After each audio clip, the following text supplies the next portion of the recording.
Yeah, Yeah. but the thing is though, like, yeah, so we know how Arteta Bin Laden is going to want to set up, right? You're going to go out there, 4 center backs, then 3 DMs, right? So there's We're not not going to be doing any that. Who said we're creativity. going to do that? But Will, Bro, they might not even have that though. Season. Like that's how he just wants to set up is very defensively. So I feel like Arteta is going to be playing for the draw. Like, can I ask a question? Will Arteta hasn't played once for a draw this season. No. I'm saying I think this game. Well, for me, I'm be honest. When you set up that defensively, like against that Bournemouth team that you guys had with that 11, I think that he set up for a 1-0 win. You don't put that kind of team out there. And then you tell me that you want to go batter somebody. Here's the thing. Here's the thing. The reason we played that against Bournemouth, one was probably a little bit disrespectful to Bournemouth. That's one thing. And second of all, you don't realize about the injuries we had. It's because we didn't have a Saka. We didn't have half our defense. Yeah, we didn't have Martinelli to start because he just come back from international and he didn't play much international because he picked up a niggle in his first game. So Arteta didn't want to risk him. So there was a lot of reasons. There's no way he plays that midfield against them. So then why not start Ethan Nwarni against Bournemouth? Because if he can't start that game, then what game can he start? I don't know. But listen, Arteta must have had a plan, and it is that he doesn't want to take risks. Arteta must have had a plan, and listen, it didn't work in that game. Yeah, look, once again, we went to 10 men. That's a big reason. We can all say about the midfield and the thing that Arteta was doing didn't work, and that when a player let him down, and got sent off. If he didn't get sent off, you don't know. We don't need Saka to beat Bournemouth. 100% we don't need Saka to beat Bournemouth. But when you go to 10 men away from home at Bournemouth and you've got a load of injuries and you're not playing the greatest in that game and Bournemouth are really up for it, you get punished. And that's what happened. Few personal mistakes. That's all it was in that game. I don't think where the goals come from against this Liverpool side that are playing. Guys, can I ask a question very quickly on what you said, Will? Yeah. Let's say they play terrorist football as you've described it. And win. It's crimes against the sport, Terry. What are doing? So if he goes relatively defensive, absorbs Liverpool, and beats them 1-0 on the counter, what's the problem with doing that?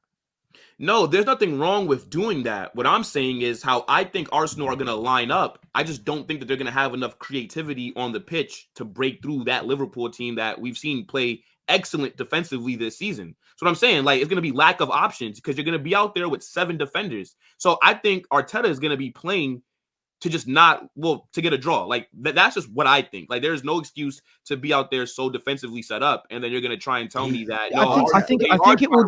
Sorry, Jose. I think it will depend on how many people counter. Whenever you play, if he does play on the counter, playing pragmatically, parking the bus, whichever phrase people want to use, terrorist football is fine. I think the amount of people you commit to a counter-attack tells you whether that tactic is to try and not lose versus trying to win. So if they're counter-attacking with 3, 4, sometimes 5 people, they're trying to win the game.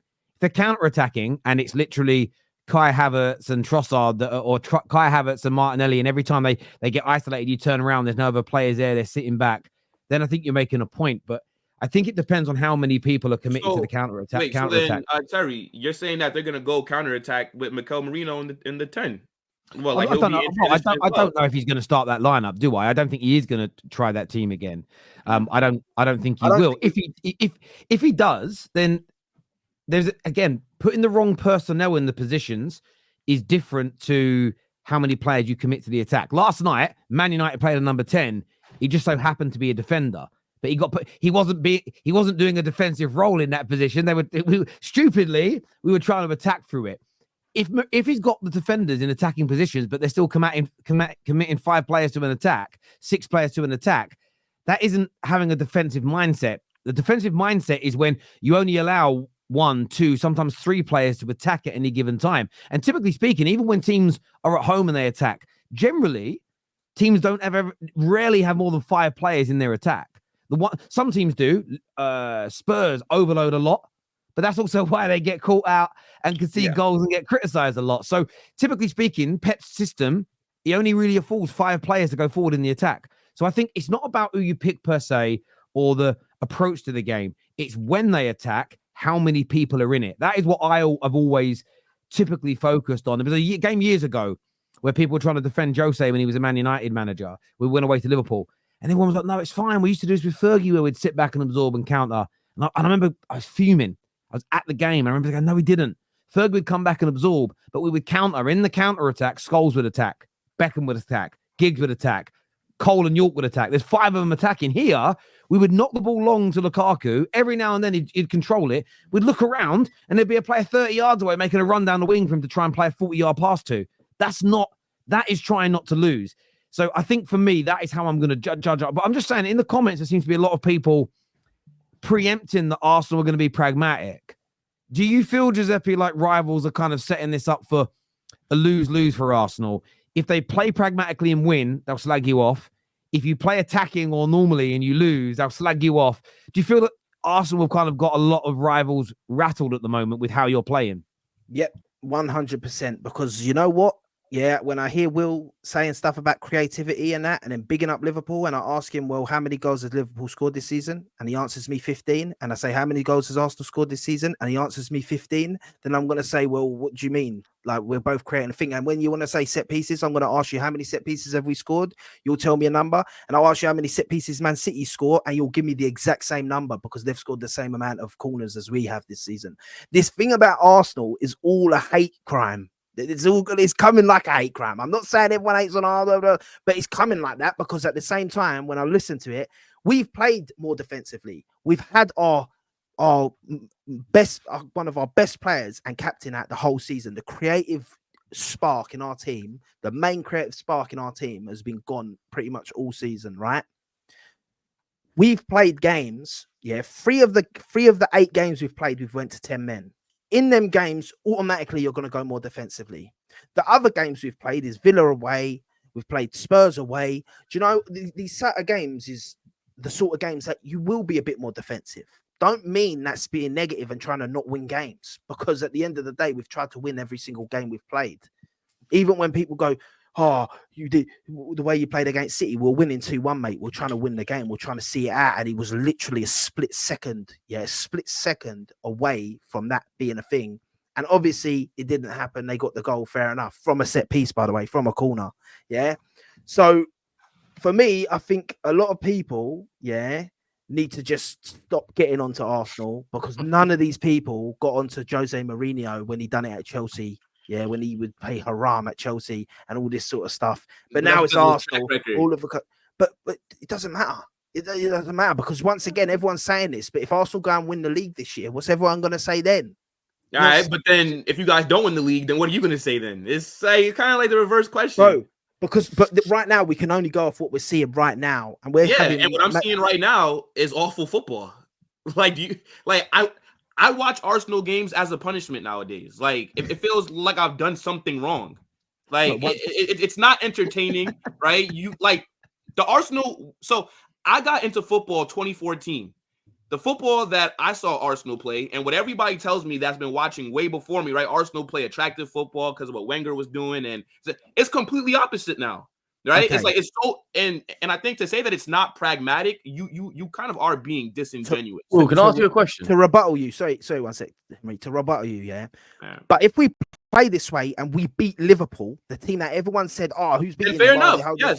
Then once again, what makes you think you're going to do that though? What do you mean? What makes me think? Because you guys set up pragmatically against Bournemouth, and even without the red card, you only registered 1 shot, and it wasn't even on target against Bournemouth before the red card. And then after the red card, you only registered 1 shot on target, and I think you only had 3 shots total in the game. So, like, even if you do approach a pragmatic with 11 players, like you did against the Bournemouth, because let's say, again, I mean, these are unconfirmed, but I'm seeing reports that Saka, Calafiori, and Timber weren't in a training session today. What makes you think that playing that pragmatic way without those players is going to yield more results against a better defense than Bournemouth? Bournemouth, first of all, one thing, away from home to being at home, difference.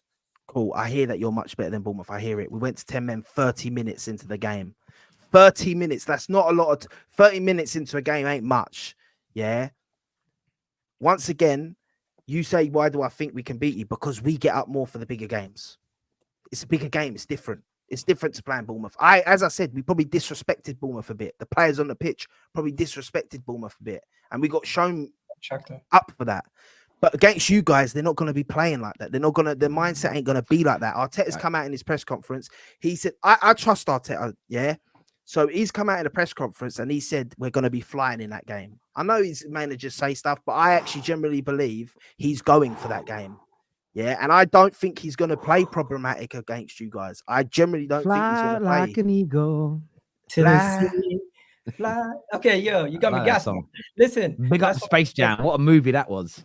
Can't sing all the songs from that now, but one of them we can still. That's good. Yeah, it's original Space Jam. I came on for Will. Will, who cares if you're happy about Arsenal's football?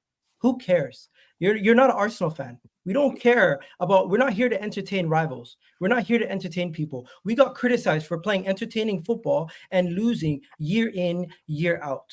And you want to know something? We were wrong for making fun of the likes of Chelsea and other teams that were playing defensive football and winning, because the end goal is to win. If we're playing defensive football and it means we're going to win, then we've realized we cannot go toe-to-toe with Man City and play attacking football and beat them at their own game. So we are deciding to then try to find another angle to beat them at. Oh, honestly, I'm sick and tired of people saying, "Oh, I don't. Arsenal doesn't give me the same the same vibes. Arsenal doesn't entertain me. Arsenal just doesn't seem the same." You want to know something? It's not, because we realized when we went away to Man City in a title race and we got our ass handed to us, we said to ourselves, something had to change. Something had to change. Either you continue to try to go and beat them at their own game, and you're going to get outclassed because they have better attacking players than us. They have better attackers than us. They have better strikers, better attacking midfielders, better all-around attackers than us. Then you're not going to beat them. You need to find another angle. What's the relevance to what you're saying, though? The relevance is you are speaking about the style of play. You are speaking about the entertainment. You are speaking about how we play. You want to know something? Against majority of the smaller teams, we are going to play entertaining. We are going to be aggressive. We are going to be that team that takes it to you.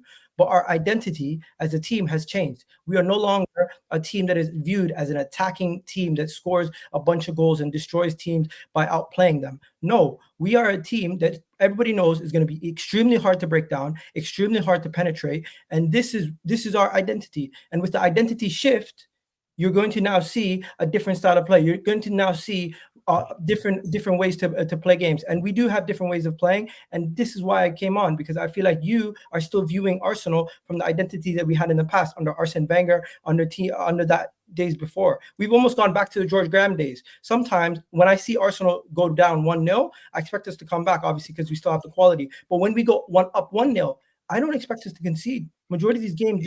But I think that you're taking my comments in terms of, I'm talking about for this specific game, what I've seen from Arsenal, right? So where Giuseppe was saying that he thinks that they get a result in terms of he gets 3 points against Liverpool. I'm saying with how you guys play and with how good Liverpool's defense is, I don't see how you break them down. Because we know that, let's be honest, bro, if you guys went pragmatic against Bournemouth, you're telling me that Arteta's going to look at Liverpool and say, yeah, this is the game that we're going to be a bit more expressive? Like, let's just be honest here.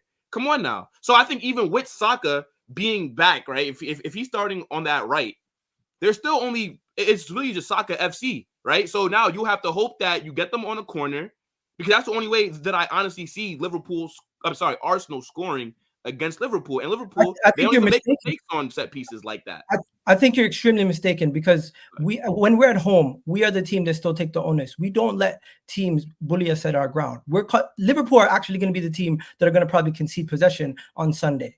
And after the game, we'll speak, because I do think Liverpool will be the team that gives us the ball and says, hey, you try to break us down, because they're back in their defense at this moment in time. You don't want that, Miguel. If that's the case, I seen they said to Chelsea, yo, you're gonna have to break us down. That's what they said to Chelsea when they're up. So I do think that's what's gonna happen. As for what you said about the concerns about Arsenal, bro, I hear the concerns, but as other people have already said, there's context behind why we've had the form that we've had this season. I do think this Arsenal team still has a lot of different ways to break team down, get at people. I know we are looking like Bukayo Saka FC, but guess what? You could say the same thing about a lot of teams. Their star players is going to be the player that drives that team forward and gets them the goals, gets them the most creativity. The majority of the play is going to come down that side. And against Liverpool on Sunday, what I'm expecting is Arsenal to be defensive, and at times be quick, calculated. Yes, we're going to have to get set pieces sometimes, but right now, the reason why our attack has not been firing, the reason why our attack has not been good, we haven't gotten it together this season so far. I still believe there's a lot more to come. And what you're saying about Liverpool's form and Arsenal's form, the reality situation is, in football, you're never as bad as things actually seem, and you're never as good as things actually seem. You're one result away from everything turning on a heel. And we are literally one Liverpool win away from everything being amazing. And if we were to lose, everything that you guys say could be magnified even more. Viewers, we want to get your thoughts, we want to get your feelings and your opinions. I'm going to go to some of the super chats that have come in now because I don't want to ignore you guys. Maradon earlier, when I talked about me throwing that fight, he said, "Allow the waffle, man. You got dusted." Yeah, why would I tell the story then? Terry, I'll just say no. I never did. Do you know what I mean? Igal, you all right? Love, bro. I gotta go. I just came Oh, out. I've got to get some wrestling music for people to come in here. They do a little thing and they're off. All right, Igal, you go enjoy your evening, bro. Thank you.